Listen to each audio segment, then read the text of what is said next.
নমস্কার, আমি দেবজ্যোতি। আমার আজকের প্রতিবেদনে আপনাদের সকলকে স্বাগত জানাই। বেশ কয়েকদিন আরজি কর আন্দোলন করে ক্লান্ত হয়ে পড়েছিলেন জুনিয়র ডাক্তারেরা, আবার তারা পথে নামছেন। অন্যদিকে জয়েন্ট প্ল্যাটফর্ম অফ ডক্টরের পক্ষ থেকে 17 এবং 18 তারিখ ধর্মতলায় তারা অভয়া মঞ্চের সামনে আবার অবস্থানে বসতে চাইছেন। ইতিমধ্যেই কলকাতা পুলিশের কাছে তারা আবেদন করেছিলেন। কলকাতা পুলিশ তাদের অনুমতি দেয়নি। পূর্ণব্রত গুণ এই জয়েন্ট প্ল্যাটফর্ম অফ ডক্টরের পক্ষ থেকে আদালতে দ্বারস্থ হয়েছেন। এখনো পর্যন্ত আদালতের পক্ষ থেকে কোনো সবুজ সংকেত দেয়া হয়নি। ইতিমধ্যেই কেউ কেউ বলতে শুরু করেছে আরজি কর আন্দোলন মানুষের কোনো দাবি পূরণ করেনি, কারণ যে নির্যাতিতা মৃত্যু হয়েছিল তার বাবা মা আজও চোখের জল ফেলছেন, আজও বুক চাপড়াচ্ছেন। কি দেখলেন তারা দেখলেন এক শ্রেণীর জুনিয়র ডাক্তার সিপিএম এর নেতা হলেন, বাম আন্দোলনে শরিক হলেন, তার মৃত কন্যার বিচার তিনি পেলেন না। বিভিন্ন দরজায় তিনি ঘুরেছেন, কখনো সিপিএম এর হাত ধরেছেন, কখনো বিজেপির হাত ধরেছেন, কখনো ভারতবর্ষের বিখ্যাত আইনজীবীদের হাত ধরেছেন, কিন্তু কেউ কথা রাখেনি। আজও চোখের জল ফেলছেন। 9ই আগস্টের পর থেকে প্রায় 4 মাস অতিক্রান্ত, আজও বিচার অধরা। এই মুহূর্তে বিচার চলছে শিয়ালদা আদালতে। দেশের সর্বোচ্চ আদালত অর্থাৎ সুপ্রিম কোর্ট বিষয়টি মনিটরিং করছিলেন। শিয়ালদা আদালতে যে তদন্ত চলছে মোটের উপর তারা খুশি, অর্থাৎ যে বিচার প্রক্রিয়া চলছে তার উপর কোনো হস্তক্ষেপ তারা করতে চাননি। আগামী সপ্তাহে হয়তো যে সাক্ষ্য প্রমাণ নেওয়া তা শেষ হবে। কিন্তু হঠাৎ আবার জুনিয়র ডাক্তারেরা পথে নামছেন, জয়েন্ট প্ল্যাটফর্মের পক্ষ থেকে তারা পথে নামছেন। তাহলে কি তাদের টাকার টান পড়েছে? জুনিয়র ডাক্তারদের পক্ষ থেকে এই অভয়ার মৃতদেহকে নিয়ে তারা রাজনীতি করেছেন, এমনকি এনজিও পর্যন্ত খুলে ফেলেছেন। তাতে 5 কোটি টাকা তারা তুলেছেন। সেই 5 কোটি টাকার হিসাব কোথায়? যারা আন্দোলন করছিলেন, সামাজিকভাবে লড়াই করছিলেন, তারা তো ইতিমধ্যেই দাবি করছেন এই 5 কোটি টাকা অভয়ার মাকে বাবার হাতে তুলে দেওয়া হোক। কিন্তু কে কার কথা শোনে? এই টাকা নিয়ে তারা কি আনন্দ ফুর্তি করছেন, মৌজ মস্তি করছেন? কেন সেই টাকা তারা ফেরত দিচ্ছেন না? গতকাল আন্দোলন করতে যেয়ে তারা সেই প্রশ্নের কোনো উত্তর দেননি। গত 3 দিন আগে তারা যে আন্দোলন করছিলেন ধর্মতলায় অভয়া মঞ্চে, যে কীর্তি এই জুনিয়র ডাক্তারেরা করেছেন তা কিন্তু বাংলার মানুষ মনে রাখবে।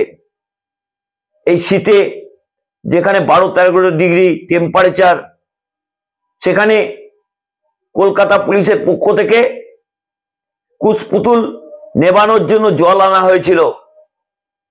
এই প্রখর ঠান্ডায় সেই পুলিশের গায়ে জল ঢেলে দিলেন এই আন্দোলনকারীরা।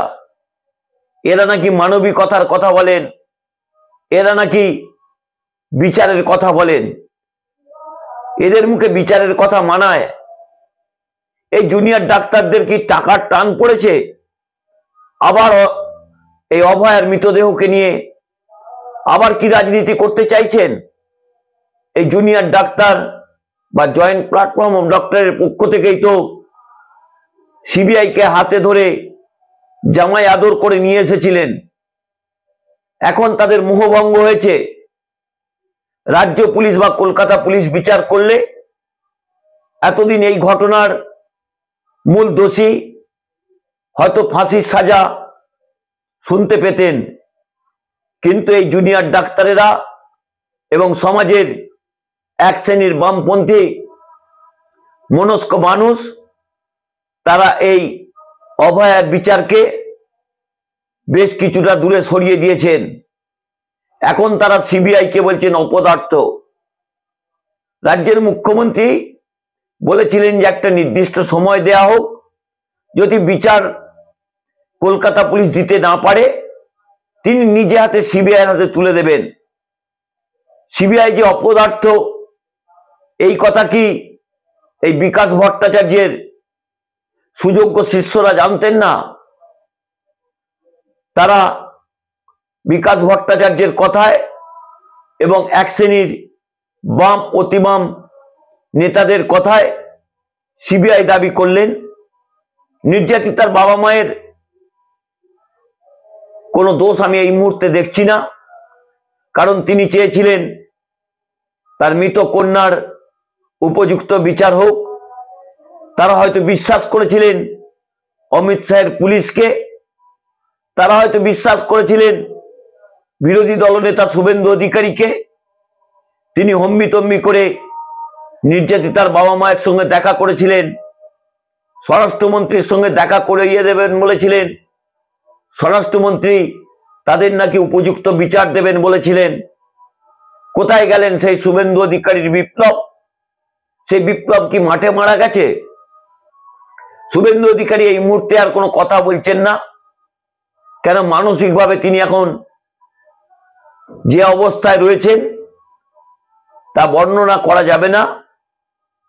তিনি এই মুহূর্তে রাজনৈতিক কোমায় চলে গেছেন, কারণ গতকাল যেভাবে ভোটের ফল বেরিয়েছে কন্টাই কোঅপারেটিভ ব্যাংকে, সেখানে যেভাবে ভারতীয় জনতা পার্টি মুখ থুবড়ে পড়েছে, তাতে নন্দীগ্রাম আসনে তিনি আগামী নির্বাচনে লড়বেন কিনা তা নিয়েও প্রশ্ন উঠতে শুরু করেছে।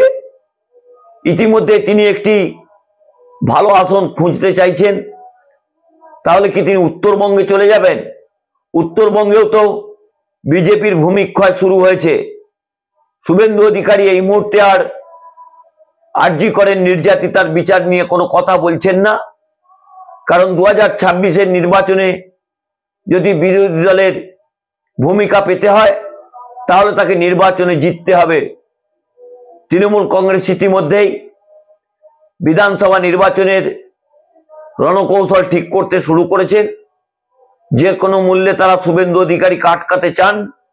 যেভাবে তমলুক এবং কন্টাইয়ের কোঅপারেটিভ ব্যাংকের নির্বাচনে ভারতীয় জনতা পার্টিকে পর্যুদস্ত করেছেন, বিশেষ করে শুভেন্দু অধিকারীকে পর্যুদস্ত করেছেন, জেলাতেই তার যথেষ্ট ভূমিক্ষয় হয়েছে।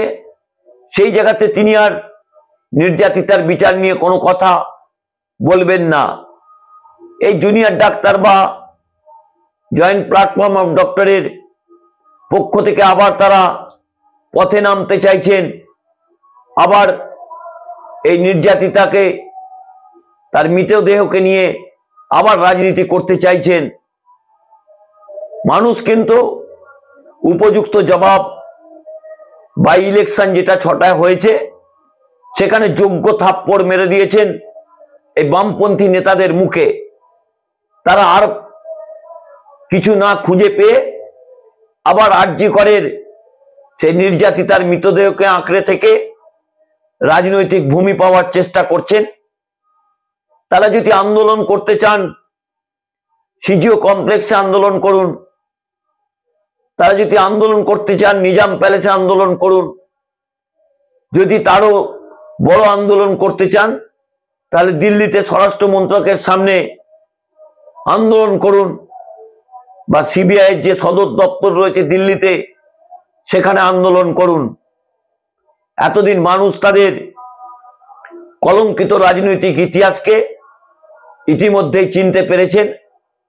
নির্যাতিতার বাবা মা এখনো পর্যন্ত এই জুনিয়র ডাক্তার বা এই পুণ্যব্রত গুণেদের সংগঠনকে চিনতে পেরেছেন কিনা জানি না, তবে তাদের যে ভুল পথে পরিচালনা করা হচ্ছে তা কিন্তু দিনের আলোর মতো পরিষ্কার।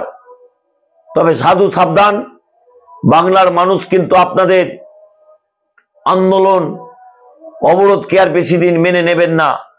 কারণ মৃতদেহকে সামনে নিয়ে আপনারা যে মহাশূন্যের রাজনীতি করতে শুরু করেছেন তা কিন্তু বাংলার মানুষ ইতিমধ্যে বুঝতে পেরেছেন। গণতন্ত্রের ভোটে এত বড় থাপ্পড় খাবার পরেও আপনারা কি 2026-এর রাজনৈতিক ভূমি ফিরিয়ে দেওয়ার জন্য বা ফিরিয়ে নেওয়ার জন্য আবার পথে নামছেন?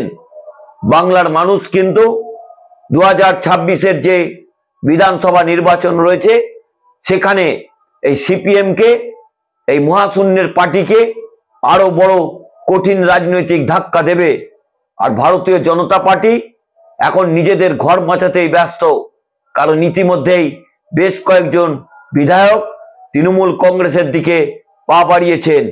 কেউ ববি হাকিমের সঙ্গে যোগাযোগ করছেন, কেউ অভিষেক বন্দ্যোপাধ্যায়ের অফিসের সঙ্গে যোগাযোগ করছেন।